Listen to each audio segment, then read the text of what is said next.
The Ostomy Nurse Project.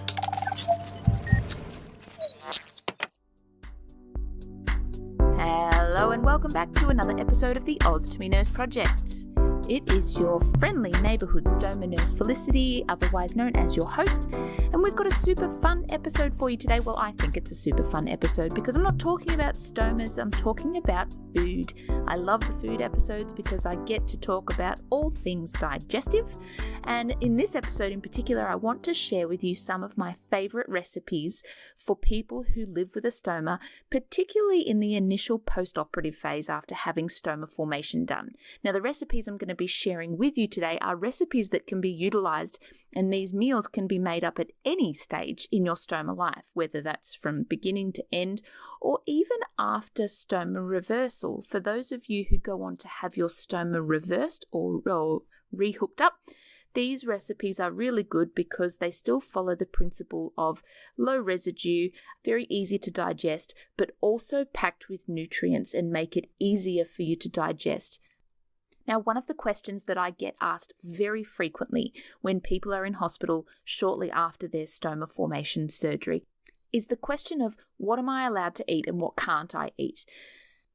Now, hopefully, if you are in a hospital that has a dietitian or a nutritionist on board, they will give you some information about low residue diets and nutritious foods, including vegetables, fruits, proteins, and cereals that you can incorporate into your diet when your stoma is new so that you can function normally and have a healthy digestive system without any blockages or without restricting yourself to the point where you're not getting enough nutrition to heal yourself. Because a lot of people don't realize that in order to recover well from your surgery, you need to be having an adequate nutritional intake.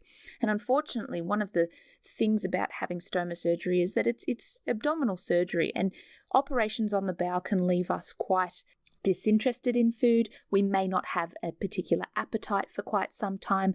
We might have abdominal pain. We might have some nausea along the way as well. So whilst we as nurses are trying to get your stoma to function and for you to get better and heal, at the same time it can often be a battle between whether the person really feels the need to eat and getting to the point where they have to force themselves to have food. And that can be quite tricky for a lot of people. So with this episode today, I just want to share with you a couple of really good meals and recipes that I like to put together myself. I eat them myself and I really enjoy them. But they're really good meals for a couple of reasons for people with a stoma. Number one is that a lot of the recipes that I'm talking about have got hidden nutrients in them. And what I mean by that is a lot of the recipes are going to have things like mashed up vegetables in them. And vegetables are a great source of nutrients, but a lot of people get really scared of eating vegetables because one of the first things that we tell you when you have a stoma formed and we put you on a low residue diet is that you have to be very careful of vegetables because a lot of that insoluble fibre is in the skins of vegetables. So we tell you avoid your stir fries, avoid raw crunchy veggies because that's where all the fibre is in those skins, and you can run the risk of developing an intestinal blockage if you eat large boluses or large chunks of those indigestible fibres.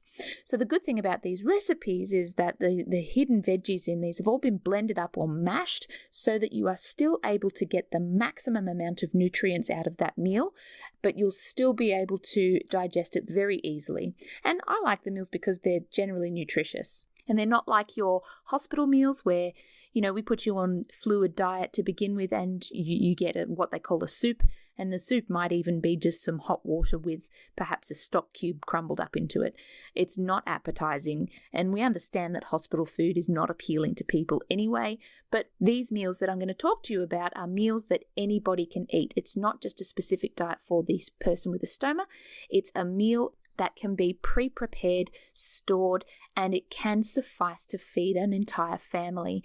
One of the apprehensions that people also have when they come into us for stoma surgery is that people feel that they have to eat completely separate meals to the rest of their family, and that can be really difficult because it requires added preparation or separate purchasing of ingredients and things like that. But these meals are really great because you can make them for the entire family and they are tasty and enjoyable and very easy to make.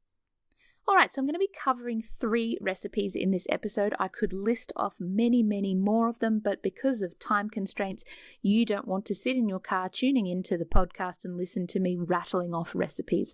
I will give you similar links to where I have located these recipes on the internet, so if you want to follow up with them, you can jump online and find them yourself, and you can make adaptations to these recipes just like I'm going to talk to you about today. And then the other piece of news that I wanted to share with you is that this episode is also going to be duplicated closer to Christmas. We're currently in November, and that's very close to Christmas. I hope you've got your Christmas shopping done. And the important part is I'm going to be doing a Christmas special of this recipe episode because, again, a lot of people get very overwhelmed at Christmas time. There's a lot of fruit cakes and there's a lot of nuts and dried fruits and alcohol and big roasted hams, and people think that just because they have a stoma that they can't eat those foods anymore. So there is going to be a Christmas episode, and I'm going to give you some great recipes to try if you are a person who has a stoma and you are concerned about what to eat or what to make at Christmas time. That's going to be a great episode too. But let's not jump to Christmas just yet. Let's start with this recipe episode, in which I'm going to be talking to you about the first meal, which is going to be a hidden veggie sausage roll, which you can make ahead, you can make plenty of, and you can even store them in your fridge or freezer and reheat them at a later date. I'm also going to be talking to you about a delicious mac and cheese recipe, which has got lots of hidden veggies in it also, but it's also packed with nutrition and very easy to eat and pre-prepare as well. And then finally, I'm going to be talking to you about a dessert. It's probably a little bit old school and a little bit British for anyone listening in the UK. This one's for you. But I'm going to be talking to you about the recipe for a bread and butter pudding. And it's not the traditional bread and butter pudding that you know of if you've made one with the soaking, soggy old bread, which I used to hate as a kid. This is a slight tweak on that recipe, which is going to make it a little bit nicer and a little bit more palatable, especially if you're a person who lives with a stoma. So first up, we're going to talk about hidden veggie sausage rolls. There's umpteenth amounts of websites online that have hidden veggie sausage rolls. The website that I've pulled it from is from a site called My Fussy Eater, and it's run by a lady called Kara Atwell. You can find it at myfussyeater.com, and you can look up all of her recipes, but just bear in mind that some of those are perhaps not stoma compatible. But the hidden veggie sausage rolls, I think, are a great recipe to follow. Not only do they provide a small snack for you to eat, they're packed with nutrition because you've got lots of blended up veggies in them, as well as the protein in the meat and a little bit of carbs from the pastry around the outside. So the reason I recommended this recipe is because one of the things that we educate you on when you have a new stoma is to eat small meals regularly. And so hidden veggie sausage rolls, which I'm going to talk to you about in a second, is a really good snack, and it's also a really good meal. So if you happen to be feeling like you don't have a huge appetite, you don't want a full lunch or a full dinner, you can pull out some of these hidden veggie sausage rolls, reheat them, and they will suffice and give you a really good whack of nutrients. So you've got your protein from your meat, you've got your vitamins and minerals from your veggies in there, and you've even got a little bit of tasty pastry in there, a little bit of fats in it, which is going to really help bind it all together, give you a little bit of carbs, which is also going to help thickening up your output, not by much, but a little bit. That's the premise of having these carbs, is that it's going to start to thicken up and create bulk to what's passing through your digestive system. So this recipe for hidden veggie sausage rolls takes about 15 minutes to prepare, a cooking time of roughly 25 minutes, and it's going to make about 8 sausage rolls. Depending on how big you cut them, of course, you can cut them and make them smaller and make double the quantity. So it's actually a very quick and easy prep, and it's a very quick cooking time, which is perfect for people who might be new to living life with a stoma. They might be having people care for them, and the person who's caring for them might be short on time. And so this recipe is great for those who are quite time poor. Okay, so for the ingredients, you're going to need 1 teaspoon of oil. I use olive oil, but you can use other types if you like, but extra virgin olive oil is very nutritious for you. You need 1 medium zucchini. We say it's zucchini here in Australia. You might refer to it as a courgette, wherever you're listening from. But you need 1 medium zucchini, and you're going to grate that up into fine shreds, because the idea is that it's all going to be cooked down and mixed in with your sausage meat. 1 large carrot, also grated. Now, it's up to you whether you want to peel the carrot first if you're worried about fibre in the skin. But again, don't forget, this is all going to be shredded and cooked down and then baked. So it's almost twice cooked, if you will. So if you're not worried about the skins, then don't bother peeling it. If you are worried about the skins, or if you're very particular and concerned, then certainly peel both the zucchini and the carrot before you shred them. That's absolutely fine. You'll need 1 clove of garlic, crushed or finely chopped. Please, I cannot stress this enough, just go easy on yourself. Get the little jar of crushed garlic that you can pull out with a teaspoon. If you feel so adventurous, absolutely get yourself a fresh garlic clove and chop away, but I find it much easier to just take a little spoonful out of the pre-mixed jars of crushed garlic. It's also fine, and it's not going to taste much different. I doubt very much people would tell the difference if you used fresh or jarred garlic. Now, the recipe on the My Fussy Eater website says 350 grams of sausage meat, or 12 ounces of sausage meat. Now, there's controversy over sausage meat because sausage meat always has to have a very high fat content. And for people with a stoma, a very high fat content can sometimes cause you to have a little bit more loose output. If you're not quite digesting those fats, they can contribute to loose output. If that's a concern for you, you can switch to a different grade of minced meat. For me personally, in this recipe, I like to use beef in my sausage meat. You can use pork, and you can use other meats also, like perhaps a turkey mince or something like that, but these types of mince are actually very dry in comparison to sausage meat, which has got all of those fats in it, which does help to bind the sausage roll, and that's what also gives it its flavour. So if you are concerned about the sausage meat and you're worried that it's going to be a little bit too fatty, do feel free to use perhaps a beef mince or a turkey mince. Chicken and lamb can be a little bit different, but I prefer beef or turkey. However, normal sausage meat is also fine, because don't forget, again, you're going to be mixing veggies through it and you're going to be baking it in the oven, and then you aren't going to be eating huge portions of these sausage rolls. So it is okay to use regular sausage meat. Now, here's another little tip and trick for these sausage rolls. If you have a particular sausage that you are a fan of, or perhaps a sausage that does have added flavorings in it, so sometimes you can get the pork and apple sausages, sometimes you can get the Italian sausages, which have got quite a lot of herbs in them. If that is a sausage that you prefer, by all means, use that sausage meat in your sausage rolls. You can simply buy a tray of the sausages themselves that are in their casings, cut the edges down of those casings, slide out the meat from that, and you can mix that through with your cooked veggies. So you are more than welcome to do that if you have a particular favourite sausage, but if you're wanting to keep things nice and plain, just the plain sausage meat is fine. Now, you're also going to need 1 sheet or however many sheets of rolled puff pastry. So 1 sheet is approximately 230 grams.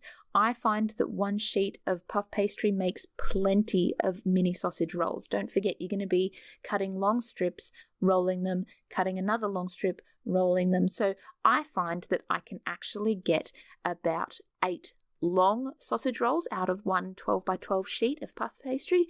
But again, if you're going to cut them down to, per se, 1.5 inch size sausage rolls, the mini sausage rolls, you'll get double, even triple the quantity. You also need 1 egg that you're going to beat, and that's going to be used to glaze the pastry on top before you put them in the oven. That's going to give them their nice golden, dark brown colouring when you pull them out of the oven. Now, the My Fussy Eater website does call for sprinkling poppy seeds or sesame seeds on those sausage rolls. We're not going to do that for the purposes of this, because seeds, when your stoma is new, can contribute to blockages, so I've just left them out of this recipe. Okay, so you're going to preheat your oven to 180 degrees Celsius or 350 Fahrenheit, and you're going to line a baking tray with grease-proof paper. This is going to stop your sausage rolls from sticking to the bottom. And then in a separate frying pan on your cooktop, you're going to heat the oil, and you're going to add in the grated zucchini, the grated carrot, and the spoonful of garlic. You're going to cook that on a low heat until those veggies are soft. For me, it takes a couple of minutes, about 5 minutes. You don't want the veggies to go dark brown. You actually just want them nice and soft so that you can mix them through your sausage mince. So once those veggies are cooked, you're going to add them to a large bowl along with the sausage meat, and you're going to mix it well. You can either use a spoon or your hands. Please make sure the vegetables have cooled enough if you are going to use your hands. And then you're going to sit that aside and wait for it to cool down a little bit. Whilst that's happening, you're going to take your sheet of puff pastry and you're going to cut it in half lengthways so that you have 2 rectangle-shaped pieces. You're going to divide the sausage meat mixture into 2, and you're going to spread a long pipe of meat down each piece of pastry, and you're going to leave a gap of about 1 centimetre on either side. That's so that when you roll it out and cut it, you're not going to have sausage spludging out the ends of your sausage rolls. Then you're going to roll the pastry over the meat, so you're actually just going to roll it up in like a big coil so that the 2 edges meet. You don't want to keep rolling too much that you're going to get 6 layers of puff pastry because it's never going to cook and you're going to have a big pastry stodgy mess. So just roll the pastry over to cover the sausage meat, and then you're going to press it down with a fork to seal it. Now, this is where you can cut your sausage rolls into any size you like. Like I said, I make 8 from the 2 squares. You can cut them into quarters and you will have double that. It all depends on your preference. If you prefer longer sausage rolls, then by all means do that, but you can cut them into thirds and make them even smaller. This is so that when you've cooked them, you can store them in the fridge or freezer and just bring out a few of them at a time if you want to eat them like that. Then you're going to take once you've cut your sausage rolls and put them on the tray, you're going to brush the surface of them with a little bit of that beaten egg.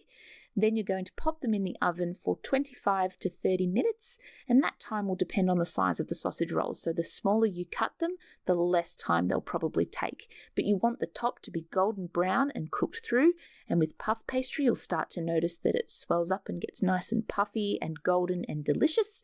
If you're concerned, though, you can certainly take them out. Test one of them. If you need to, you can pop it back in for a little bit longer. And that's pretty much it. That's your hidden veggie sausage rolls. You can eat them as you wish, then and there. You can store them for later.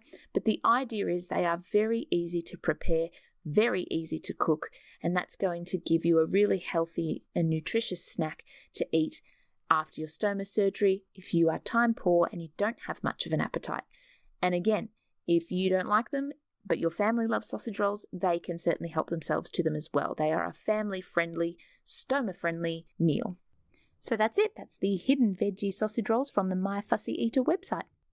Now, the next recipe I'm going to be talking about is the macaroni cheese with a twist. So it's mac and cheese, but with hidden veggies in the sauce, which is going to make you think that you are eating mac and cheese, but it's got that extra kick of nutrients in the hidden veggies that go into the sauce. Now, the original website that I pulled this from is actually a website for those that use a Thermomix, but the recipe is certainly adaptable for people who want to cook it without the use of a Thermomix. The recipe is still largely the same. It just means that at the times that I've done it, I don't have a Thermomix. I just use a stick blender to blend up my sauce. It's just as easy. So the recipe that I'm going to talk about to you guys today is the way I do it. So Sans Thermomix, just with a stick blender.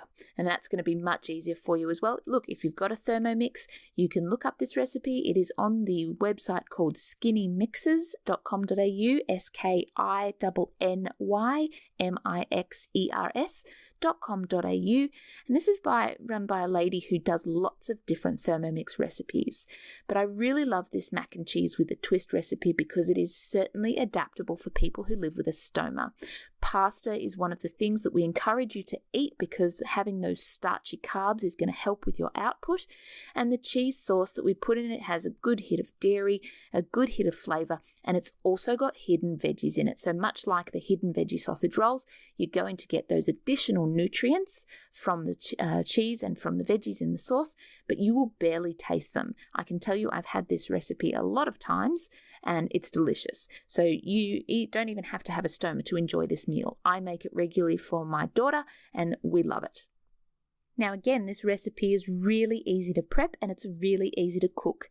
You can freeze portions of this and reheat it, and you can certainly make leftovers for having other meals later on. So it's very versatile. Your prep time is about 10 minutes. Your cooking time is about 30 minutes. So the total time to make this meal is around 40 minutes. So it's very easy for yourself if you're living with a stoma, or it's very easy for those around you to make for you and leave for you.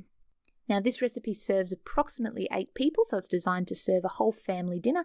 So again, if it's just you eating it, you can portion that out and it will last you a very long time. The ingredients that you need is 100 grams of cheddar cheese cut up into 2 centimetre cubes. You're also going to need 60 grams of Parmesan cheese, also cut into 2 centimetre cubes. If you don't have a whole block of Parmesan that you can cut into cubes, by all means, buy the standard packets of shredded Parmesan. As long as you get your 60 grams, it's not going to matter because you're going to blend it all up anyway. The same with your cheddar cheese. If all you've got is shredded cheddar cheese or a full block of cheddar cheese, you can certainly grate it. It doesn't have to be cubed. You need 100 grams of sweet potato, which has been peeled. Yes, peel this one. And this one you do want to cut into small 1 centimetre cubes. That's going to cook the potato a lot quicker. You also need 100 grams of carrot, also peeled and cut into cubes. And lo and behold, 100 grams of pumpkin, also peeled and cubed into 1 centimetre cubes. Doesn't matter the type of pumpkin. Me personally, I like the Jap pumpkin, which is the one with the dark green streaky outside, but you can use butternut pumpkin, you can use grey pumpkin, whatever pumpkin you happen to have your hot little hands on, it will taste the same, I promise you, and nobody will know what kind of pumpkin you've used because it's all going to be blended up in the sauce.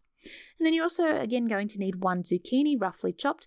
Peel that zucchini if you don't want to see the little green specks. If you want it to maintain its nice orange theme, certainly peel your zucchini. But if you're not that fussed, just chop it with the skin on. You're going to need 300 grams of pasta. You can choose macaroni, you can choose spirals, whatever your favourite pasta is, as long as it's a good plain white pasta. When we recommend low residue diets to people, we tell you all the white processed things that people tell you that you shouldn't be eating.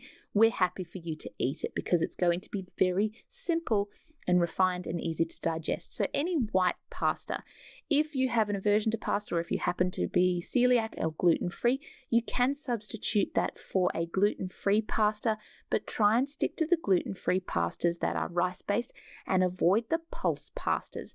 You don't have to avoid them, but I do caution people with a stoma, as we know, with pulses and legumes, they can sometimes cause a little bit more gas than usual. So do bear in mind that if you choose to use a pulse pasta, which happens to be very available in a lot of grocery stores and supermarkets now, we do recommend the plain white pasta. But if you can't have plain glutinous pasta, certainly use a gluten-free rice-based pasta.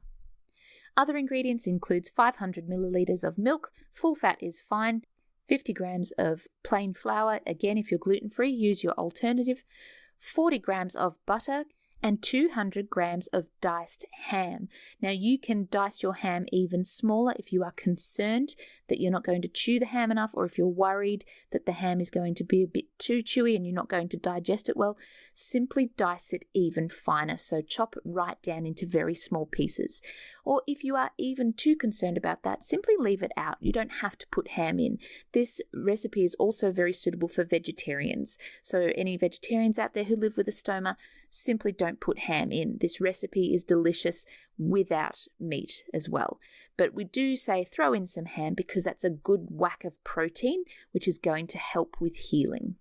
You're also going to need 1 teaspoon of Dijon mustard, half a teaspoon of mild paprika powder, 1 tablespoon of chicken stock concentrate, so that's like your little chicken stock cubes, and 1 pinch of freshly cracked black pepper. You can omit the pepper if you don't want that. Okay, now down to the cooking. The first and easiest thing to do is to cook your pasta. So make sure you get yourself a great big saucepan, plenty of water, and you're going to boil that up and cook your pasta so that it is al dente. That means you want it slightly bouncy and firm, if anything slightly underdone, because you're still going to cook that pasta through the sauce. But don't cook it to within an inch of its life so that it is just a big mess of soggy pasta that's falling apart in the pan. So just cook it for enough time to make it al dente. For me, that's usually about 10 minutes, but it also depends on the type of pasta that you're cooking. Now, once your pasta is cooked, you're going to drain it and set it aside for later on once you've done the sauce. Now, you're also going to steam your veggies. If you're very clever and you've got the means to do so, you can actually steam your veggies on a steamer above your boiling water that you're going to put your pasta in. That is going to save you time, but if you can't be bothered doing that, which let's face it, not a lot of us can, you can simply steam your veggies separately. All you want to do is steam those veggies so that they're nice and soft. To check whether they're soft enough, you should be able to pass a fork or a knife through those veggies nice and easily without any resistance. Once you've steamed those veggies, that is when you're going to make your sauce. Starting off, you're going to take your steamed veggies, put them into a bowl and add your milk, only 100 milliliters of the milk, not the full amount. You're going to stick blend that up. If you've got another mixer, you can certainly use that, but you want to puree those vegetables with the milk. So for me, I put the stick blender in, I puree it for about 30 seconds, and that's usually enough to blend all of those veggies down into a bit of a mush, a veggie mush. You don't want any hard lumps of veggies. You want it to be a nice soft puree because that's going to mix in and create that nice glossy sauce that goes and gets mixed in with your pasta. Now, before you return your vegetable puree to a pan to continue cooking your sauce, you might want to fry up your ham cubes at this stage. Don't forget, you don't have to fry ham. Ham is already cooked. But if you want a little bit of extra flavor, you can simply throw your little bits of ham through a pan before you make the rest of your sauce. So if you're adding that step into your regime, do that now, and then return your vegetable puree into that pan. Once you've added that to your pan with your ham, you're going to add your cheeses so that they melt down, your mustard, your paprika, the stock concentrate, and your pepper to that pan. You're going to cook that on a low heat until everything melts and comes together, stirring occasionally so that it's not getting stuck and burnt to the bottom. And the idea is you want to cook that down so that it becomes a nice, smooth, glossy sauce and everything is incorporated. And that's pretty much it. You then pour that sauce over your pasta. You can eat it separately like that. Sometimes as an added step, you can mix it all through one another, put it in a casserole dish, sprinkle some extra cheese on top, and you can pop it in your oven for about 15 minutes. That'll give you a nice cheesy crust on the top. You are welcome to do that for a little bit of added flavor, but for the purposes of this episode, I'm nixing that point only because sometimes people are a little bit sensitive to dairy and too much cheese can be a bit fatty, and again, it can wreak havoc a little bit with some people's output. So I just simply say mix it through your pasta and sauce and eat it as is. It's a great recipe, very easy to digest. You can add flavorings, spices, herbs to your liking, as long as you're not adding anything grainy or sharp. It makes a large amount of food. It has at least 8 large servings of pasta, so it will last you forever. It freezes and it defrosts really well.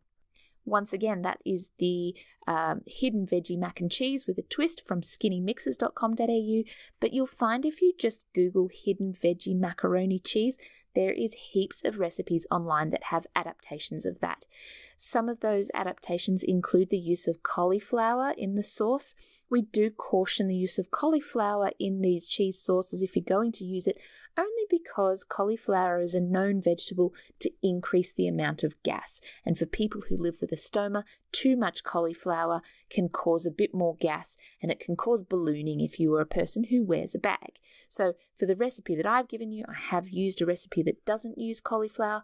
But if you are not sensitive to cauliflower, or if you are just at home on a weekend and you don't care about your bag ballooning, then by all means add some cauliflower to it. There is great nutrients in cauliflower. But I've just simply given you the recipe without it. So that's pretty much it. That is the hidden veggie mac and cheese from Skinny Mixes. Again, you can look online and find heaps of different recipes for it, but that's the one I've chosen to share with you today because it's tasty. I eat it regularly. It is great for kids. It is great for fussy eaters. All right, now moving on to our final recipe for the episode. This one is a recipe that I had to try out of a few different recipes because I am not necessarily a fan of bread and butter pudding because I may have had some questionable bread and butter puddings in my time that were a bit stodgy and weird in texture. But this recipe is really, really handy, and the ingredients in it are very compatible, especially for people who live with a stoma. So I encourage you to give this recipe a try. It is great when it's just been cooked. It is great to also eat cold the next day. For those of you who enjoy eating cold meals the next day, this is a really good one. You can also portion it out, freeze it, and reheat it. But I certainly recommend, if you're going to make it, you better want to enjoy it within a couple of days, because it's a fantastic dessert. It's got some hidden vitamins and some minerals from some of the fruit that we're going to add to it, which is also an optional extra. But I'm going to talk about fruits in this because quite often the traditional version of bread and butter pudding calls for raisins or sultanas to be mixed through it. That can be quite difficult for some people with a stoma to digest. So this recipe, we're actually going to be using fresh blueberries. But if blueberries aren't in season for you and you're considering making this recipe, there are certainly other seed-free berries or fruits that you can incorporate. And if you're not a berry fan, I encourage you to chop up some dark chocolate pieces and mix them through your bread and butter pudding instead. Just as delicious. I will never knock back putting chocolate in a pudding.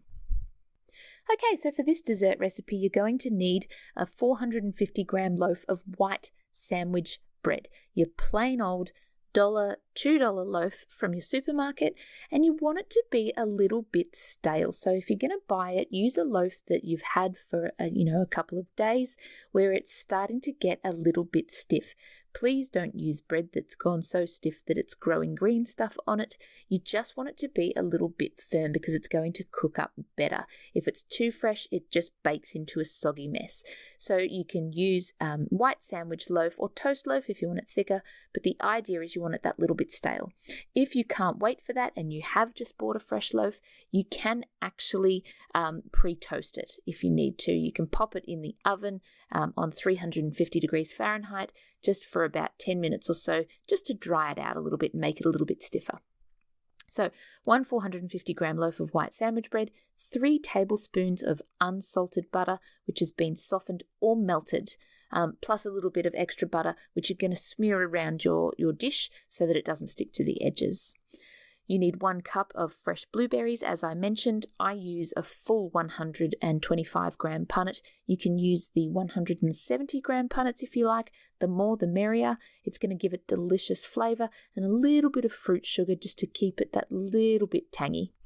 You need 6 tablespoons or 75 grams of granulated sugar. If you are a no sugar person, you can use an alternative, but I love sugar, so we're going to put it into this recipe. You need the zest of half a lemon, 2 teaspoons of vanilla extract. If you're fancy, you can use vanilla essence, but vanilla extract is absolutely fine. 6 large eggs, 3 cups of whole milk or 710 milliliters of whole milk, 1/4 teaspoon of fine sea salt, and powdered sugar to sprinkle on top. If you don't want powdered sugar, you can certainly put some maple syrup to finish it off. But if you're happy with the fruit as is, then simply skip the step of sprinkling stuff on top anyway. Okay, so first up, you're going to grab a butter brush. If you've got your butter melted, you can brush your bread slices with melted butter. If it's not quite melted, you can use a knife and you can spread butter on your bread slices. But you basically want to bring the butter out to the edges of each one. If you are not a crust fan, certainly cut the crusts off your bread, but you're going to put butter on each side of those bread slices. You're also going to lightly butter the dish that you're going to place them in, so you can use about a 9 by 13 inch roasting dish. For me, I just use a regular rectangular casserole dish that I make all my casseroles in, and that suffices just fine. You're going to put your bread slices out into the pan. You can stack them up. I like to line mine up in a bit of a triangle shape, but you can lay them in there however you like. You're going to scatter your blueberries over the top, and you want to be sure to make sure some of those blueberries do get stuck in between some of those bread layers and even down the bottom. So you can either give your dish a bit of a shake, or you can just tuck some berries in between the slices so that they can get right in there and warm up, and you get that nice little burst of blue, rich purple juice that comes out and mixes in with the bread. It's delicious. You're also going to place your sugar and the lemon zest in the bottom of a small dish, and you're going to rub those together. You're basically wanting to create a lemon-scented sugar, and that's going to break up the zest a little bit and mix it in together and give it added flavour. If you are not a citrus fan, you can omit the lemon zest, but I promise you that lemon and blueberry has an amazing relationship, so I do recommend it. And you're going to sprinkle half of that lemon sugar over the bread and the blueberries, save the other half. Once you've done that, you're going to whisk your eggs into a large bowl, and then you're going to whisk the milk into those eggs. Stir in your vanilla and your salt, and you're going to pour that custard, that uncooked custard, slowly and evenly over the bread. You don't want to just slap it on and mush everything together. You just want to tip it in so that everything is covered. So the berries, the sugar, you want to make sure that that custard covers everything. Then you're going to sprinkle that with the remaining leftover sugar lemon mix over the top, and you're going to let that sit. So don't cook it straight away. You're going to let it sit for about 15 minutes at room temperature. Or if you don't have the time to do that, you can pop a little bit of cling film over the top, pop it in your fridge, and you can let it soak overnight. That is no problem if you want to do that. When you are ready to bake your bread and butter pudding, you're going to heat your oven to 375 degrees Fahrenheit, which is about 190 degrees Celsius. You're going to pop your pudding in the oven and you're going to bake it until such point as you can pop a knife into the center of that dish, and turning it slightly causes no liquid custard to spill into that crack. So what I mean by that is if you pop something into the middle and go to spread that pudding, you should get a nice gooey, bready pudding. You shouldn't be getting any liquid seeping out into that area. When that happens and you're happy that your pudding is cooked, which for me takes between 30 and 40 minutes. This depends on everybody's oven, of course, and it also varies by how thick you've laid your bread. Sometimes it can take as much as 45 to even 50 minutes. But once you're happy that it's cooked, you want to take it out of the oven and you want to let it cool slightly before you cut it into portions. You can dust your pudding with powdered sugar, or you can serve it with maple syrup if you wish. I find that it's often sweet enough. I don't need any additional sugar on the top. But if you do want that and you're a bit of a sweet tooth, hey, who am I to argue? So that is my recipe for bread and butter pudding. That is from a website called smittenkitchen.com, SMITTENKITCHEN, all one word.com, and look up the blueberry bread and butter pudding. It is a great dessert, it is a great snack, and it is a great breakfast for those of you who are fans of French toast, because it has a very distinct French toasty type flavor as well. So there you go, guys. There's my 3 recipes for you that I love to talk about and I love to make myself for my family. They are recipes that are really good for people who live with a stoma, as I mentioned. They're very easy to digest. There's no nasties or sharp things in them that has the potential to cause you a blockage. And you can portion all of these meals out to suit you and your appetite, whether you want a big portion or just a small portion to keep you going until your normal appetite returns. These are meals that you can substitute into your everyday diet. Don't eat them every day, day after day. You're going to get so bored of them. But these are just 3 of the recipes that I like to talk about, which might make life with a stoma that little bit easier for you, particularly if you are new to the stoma world. There are many more recipes that you can look up online yourself if you've got a particular desire for a type of food, or if you've got personal favorites. By all means, jump online and have a look for them, but make sure you find recipes that avoid foods that are going to increase your gas, or foods that may potentially cause odor, or foods that may potentially cause a blockage. These are the 3 things that we generally talk about when you live with a stoma, to try and make your life that little bit more easy than having to deal with the consequences of that when you live with a stoma or a bag. Now that's pretty much it for this week's episode. As I mentioned, there will be another recipe episode closer to Christmas. I'm very excited about that one because I am one of those pathetic people who loves Christmas. But until then, I hope you've enjoyed the content that you're listening to on the Ostomy Nurse Project. Please continue to leave your feedback in a comment and rate each site. You can find us on Apple Podcasts, YouTube, Podbean, Spotify, most of the place, or wherever you're listening to this podcast, really. Feel free to leave a comment. We've had some great feedback so far on upcoming episodes that I promise you are in the works and they are coming. And hopefully, if you keep bringing in more comments on things that you want to hear about, I can tailor these episodes to talk about stuff that you're going to find interesting. So join us next time on the Ostomy Nurse Project for another great episode. We are coming to you from down under, right where your stoma is. Ta-ta for now. See you next time.